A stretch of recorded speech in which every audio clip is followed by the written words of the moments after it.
Jean-Luc Lahaye a été condamné pour corruption de mineurs en 2015 et il fait de nouveau face à la justice depuis plusieurs mois.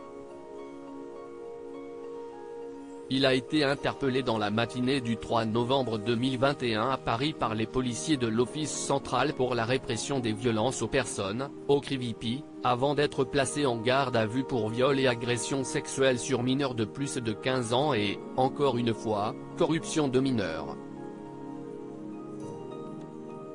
Il est soupçonné d'avoir abusé sexuellement de deux adolescentes âgées de 16 et 17 ans et les faire montrer à 2013 et 2014. Après avoir passé plus de 6 mois à la prison de la Santé, il a été remis en liberté le 24 mai dernier. Selon les informations publiées par BFM TV ce vendredi 17 juin, il semblerait que ce soit des emails envoyés par l'une de ses accusatrices, entre 2015 et 2020, qui ont joué en faveur de sa libération.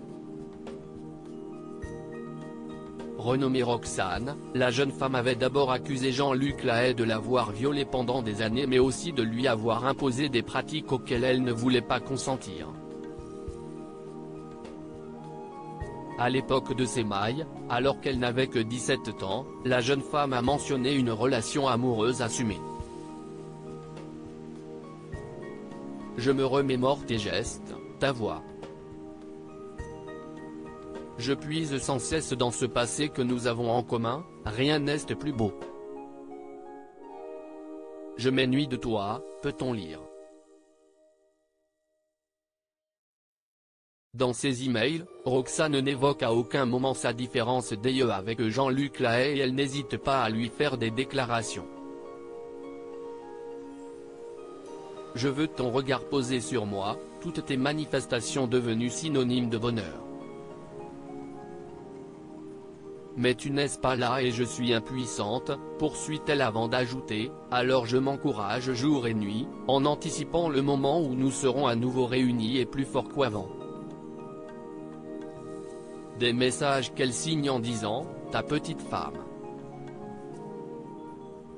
Dans certains, elle prend également sa défense, tu n'es pas un pédophile. Un violeur non plus. Surtout pas.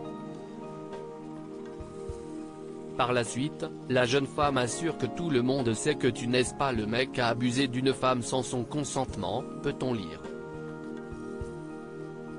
Selon les informations de BFM TV, elle n'hésiterait pas non plus à lui faire des propositions très explicites ou encore à lui faire parvenir des photos d'elle, entièrement nue. Des courriels qui ont été donnés aux deux juges d'instruction et dans lesquels figurent aussi des messages de menaces émanant de Roxane lorsqu'elle se rend compte que d'autres femmes, dont l'actuelle compagne de Jean-Luc Lahaye, tentent de le séduire, précise le média. Ces échanges placent donc à nouveau l'affaire au centre de l'attention. Jean-Luc Lahaye, ses mailles vont-ils chambouler l'affaire ? Afin de donner du poids à ces échanges, les avocats de Jean-Luc Lahaye ont demandé à un huissier de constater la réalité de ceux-ci avant de les verser à la procédure. De son côté, Nathalie Buquet, l'avocate des plaignantes, a indiqué que cela ne change rien à l'enquête. Je ne suis pas spécialement inquiète par tout cela.